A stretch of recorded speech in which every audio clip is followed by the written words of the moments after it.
Hi, good morning అందరికీ.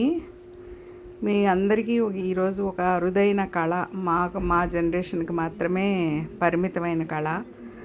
ఈ పొట్టు మినపప్పు ఎలా కడుక్కోవాలి. ఇప్పుడు పిల్లలకి కానీ పెద్దోళ్ళకి కానీ ఎవ్వరికి కూడా అలవాటు లేని కార్యక్రమం, తెలియని కార్యక్రమం ఇది. పొట్టు మినపప్పుని ఎలా కడుక్కోవాలి. పొట్టు మినపప్పులో ఎన్ని పోషకాలు ఉంటాయో చెప్పలేమండి. చాలా మంచి పోషకాలు ఉంటాయి. కానీ మనం ఈరోజు మార్కెట్లో మినపప్పు వాడాలంటే గుండు మినపప్పు తెచ్చుకుంటాం, లేదంటే చాయ్ మినపప్పు తెచ్చుకుంటాం. కానీ పొట్టు మినపప్పును మాత్రం చాలా తక్కువ మందే వాడుతున్నారు. నేనైతే తాలింపుల్లో కూడా ఈ పొట్టు మినపప్పే వాడతాను. నాకు పొట్టు మినపప్పు అంటే చాలా ఇష్టం అన్నమాట. మంచి టేస్ట్గా ఉంటుంది. తొందరగా తాలింపుల్లో వేసినా కూడా తొందరగా నానదన్నమాట. అంటే కూరలో నానిపోయి అట్లా అయిపోదు, కొంచెం సేపు ఎక్కువసేపు ఉంటుంది అనమాట. అందుకని దాని టేస్ట్ అట్లాగే ఉంటుంది. పొట్టు మినపప్పు వేయించుకుని తింటే ఎంత బాగుంటుందో. ఈ పొట్టు మినపప్పుని కడుక్కుని వాటితో గారెలు వేసుకుంటే చాలా బాగుంటుందండి. లేకపోతే జాంగ్రీలు అవి వండుకున్న అలాంటి వాటికి కూడా పొట్టు మినపప్పే చాలా బాగుంటుంది అనమాట. ఈ గారెలు వేసుకోవడమే కష్టం, మళ్ళీ జాంగ్రీలు అని అనుకుంటున్నారా? ఇంకంతే. ఈ పొట్టుపప్పుని ఒక 4 hours నానబెట్టుకుని మెత్తగా ఇలాగ గట్టిగా చేత్తో పిసికేసి నేను చూపించినట్లుగా అట్లా నిండా నీళ్ళు పోసి అలా తిప్పుతూ ఉంటే పొట్టు పైకి వచ్చేస్తూ ఉంటుందండి. చూసారా ఎంత బాగా వస్తుందో పొట్టు. అలా ఈజీగా పొట్టు వచ్చేస్తుంది పైకి.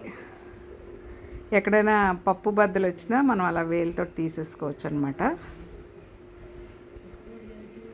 చూడండి ఎంత చక్కగా వచ్చేస్తుందో. అయితే పొట్టుతోటి తింటే ఇంకా మంచిదండి చాలా. ఇప్పుడు ఈ పొట్టు ఈ నీళ్లు ఇవన్నీ వేస్ట్ చేయకుండా మొక్కలకు పోస్తాం. మొక్కలకు కూడా మంచి పోషకాలు ఉంటాయని, ఇవి నీటిలో పోషకాలు ఉంటాయని. అలాగే గేదెలు, ఆవులు అట్లాంటివి ఉన్నా, మేకలు ఉన్నా అలాంటి వాళ్ళకి కూడా పట్టుకెళ్తారు. మాకు కావాలి ఇవ్వండి అని చెప్పి.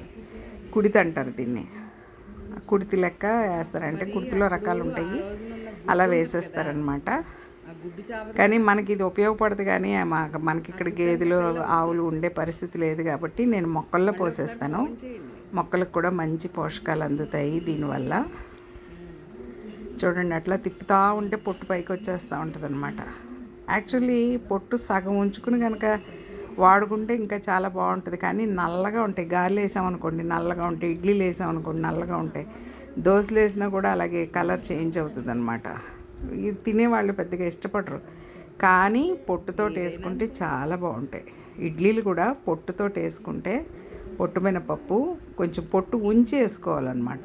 చాలా టేస్ట్గా ఉంటుంది, మంచిది కూడా, హెల్త్కి కూడా మంచిది. అందుకని కొంచెం పొట్టు ఉంచుకునే వేసుకుంటాం. కానీ ఇందులో నేను కొంచెం తీయడం జరిగింది, ఎక్కువ తీసేసాను. ఎందుకంటే వీడియో చేస్తున్నాను కదా, కొంచెం విమర్శించే వాళ్ళు విమర్శిస్తూ ఉంటారు. ఏంటండి అంత పొట్టు అంటే తీయడం రాక అంత ఉంచేసారా అన్నట్టుగా కూడా ఉంటుందన్నమాట. కొంచెం ఉంచాను. అట్లా పప్పు బద్దలు తేలిపోతూ ఉంటే కూడా అలా వేలుతో అట్లా జస్ట్ టచ్ చేస్తే లోపలికి వెళ్ళిపోతాయి అన్నమాట. చూడండి చక్కగా ఊడిపోయి వచ్చేస్తుంది పొట్టు. ఈ పొట్టు తీసే విధానం నానబెట్టింది ఇలాగండి. లేదంటే డ్రైగా పొట్టు తీయాలంటే కనుక ఈ పప్పుకి కొంచెం నూనె రాసేసి ఎండలో పెట్టేస్తారు. ఎండలో పెట్టేసి కొంచెం చిన్న రోట్లో వేసి చిన్నది దెబ్బ, రోకల దెబ్బ వేస్తే చిన్నది, ఎక్కువ కాదు, గట్టిగా కాకుండా లైట్గా అనమాట, హల్కాగా వేయాలి. వేస్తే కనుక పొట్టు అంతా రాలిపోద్ది. ఇంకో విధానం ఏంటంటే డ్రైగా వేయించి అలా కూడా అప్పుడు కూడా లైట్గా కొడితే అప్పుడు కూడా పొట్టు రాలిపోద్ది. సున్నుండలకి చేసుకునే విధానం అనమాట అది. కనుక రకరకాలుగా చేసుకోవచ్చు.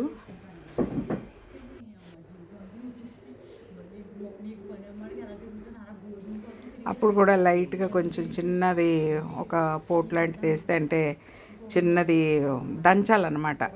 రోకలి పోటు అంటాము దాని బదులుగా. లేదంటే పచ్చడి బండ పెట్టు లైట్గా కొడితే ఆ పొట్టు అంతా ఊడొచ్చేస్తాయి. అంటే రోళ్ళు రోకళ్ళు లేవు కాబట్టి మనకి చిన్నది అమ్మందస్తాలు అట్లాంటివి ఏమన్నా ఉన్నా మనం ఎలాగ చేసుకునేది తక్కువే కాబట్టి అట్లా కూడా పొట్టు పోగొట్టుకోవచ్చు. సున్నుండలు చేసుకుంటారు అట్లా చేసుకుంటే. డ్రైగా వేయించుకుని పొట్టు తీసేస్తే సున్నుండలు చేసుకుంటారు అనమాట.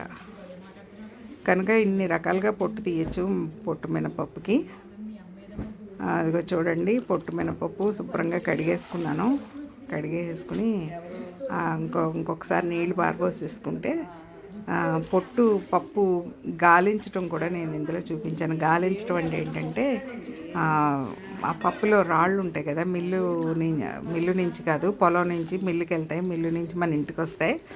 అప్పుడు రాళ్ళు అవి మట్టి వస్తూ ఉంటాయి అన్నమాట. అందులో వచ్చినప్పుడు వాటిని ఎలా మనం తీసుకోవాలి, మనం తినేటప్పుడు పంట కింద కసకసాని ఇసుక పట్టడం లేకపోతే రాళ్ళు పట్టడం అట్లాంటివన్నీ జరుగుతూ ఉంటాయి. అలా కాకుండా మనం కొంచెం గాలించేసుకోవాలి. దాన్ని గాలించడం అనమాట, రాళ్ళని సెపరేట్ చేయడాన్ని గాలించడం అంటారు. అది కూడా ఒక ఆర్టేనండి. నిజంగా పెద్దోళ్ళు ఎంత అందంగా గాలించేవాళ్ళు. అమ్మగారు చేసినట్లుగా నేను చేయలేను, కానీ మొత్తం మీద గాలించడం అయితే నేను చేయగలను. ఈ గాలించడానికి మనకి శుభ్రంగా అలాగ కడిగేసుకుంటాము. కడిగేసుకుని కొంచెం నీళ్లు పోసుకుని అలా లైట్గా తీసుకుంటూ ఉండాలన్నమాట. అడుగున రాళ్ళు ఉండిపోతాయి. పైన పప్పు అంతా సెపరేట్ చేసుకుంటాం. పైన పప్పు అంతా సెపరేట్ చేసుకుని అడుగున రాళ్ళు చూడండి చక్కగా. ఇలాంటివన్నీ చేయడానికి ఒక ఇంట్రెస్ట్ ఉండాలండి. ఇంట్రెస్ట్ ఉండాలి, ఓపిక కూడా ఉండాలి. ఓపిక ఉన్నా కూడా ఇంట్రెస్ట్ చాలా ఇంపార్టెంట్. ఇంట్రెస్ట్ ఉంటే ఓపిక అదే వస్తుంది. ఇష్టం ఉంటే కష్టం ఉండదు అంటారు కదా. ఇష్టంగా చేసే పని కష్టంగా అనిపించదు అనమాట. మన పెద్దోళ్ళు చేసిన పనులన్నీ మనం చేస్తూ ఉంటే మన పిల్లలకి వస్తాయి. అలాగే వాళ్ళు చేస్తే వాళ్ళ పిల్లలకి వస్తాయి. మధ్యలో మనం వదిలేసాం అనుకోండి, మన నెక్స్ట్ జనరేషన్కి తెలియదు ఈ పనులన్నీ. అదిగో గాలించడం స్టార్ట్ చేశాను నేను. మనం చేస్తుంటే మన పిల్లలకు తెలుస్తుంది అనమాట. మా అమ్మగారు చేశారు కాబట్టి మాకు తెలిసింది ఇలా చేస్తారు అనేసి. అలాగే చూసిన ప్రతి వాళ్ళు కూడా ఇష్టంగా చెయ్యరు. ఆ పని మీద ఇంట్రెస్ట్ ఉండాలన్నమాట. ఇలా చేసుకుంటే బాగుంటుంది అనే ఒక ఇంట్రెస్ట్ అనేది ఉంటే కనుక ఈ పనన్నా కష్టం ఉండదండి. ఇష్టం ఉంటే కష్టం ఉండదు, అదొక్కటే స్లోగన్. అలా పైన వచ్చిన పప్పు అంతా తీసేసుకుంటే అడుగున రాళ్ళు మిగులుతాయి అన్నమాట. ఇసుక రాళ్ళు అట్లాంటివి ఉంటే మిగిలిపోతాయి. అదో చూడండి, అలా పప్పు లోపల తరిగిపోతూ ఉంది కదా, తీసి పైకి వేసేస్తున్నాను.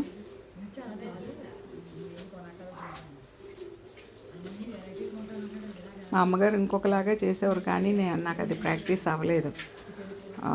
అది చేత కాదనమాట నాకు. అందుకని నేను ఈ విధానాన్ని చేస్తున్నాను. గాలించడం అయితే గాలించడమే, కానీ అది చేసే ప్రొసీజర్స్ వేరే అనమాట. అమ్మ చాలా అందంగా గాలించేది, ఒక వెరైటీగా. నాకు అది చేత కాలేదు.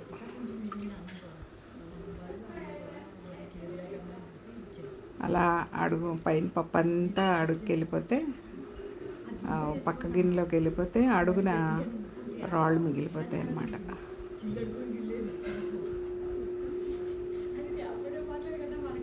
అయిపోయింది చూసారా, అగో రాళ్ళు అడుగున ఉన్నాయి చూడండి, కనిపిస్తున్నాయా?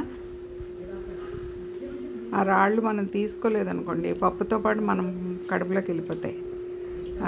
కడుపులోకి వెళ్ళిపోతే ఇబ్బంది లేదు, కానీ పంట కింద తగిలితేనే కొంచెం ఇబ్బందిగా ఉంటుంది. తినేవాళ్ళకి కూడా తినబుద్ధి అయ్యేదన్నమాట. నీళ్ళు ఇంకొకసారి వంపేసుకుని మంచినీళ్ళు వేసుకుని ఆ పొట్టుతోటి ఒక 5% పొట్టు ఉంచినట్టున్నాను. ఆ పొట్టుతోటి. థ్యాంక్ యూ ఫర్ వాచింగ్ అండి.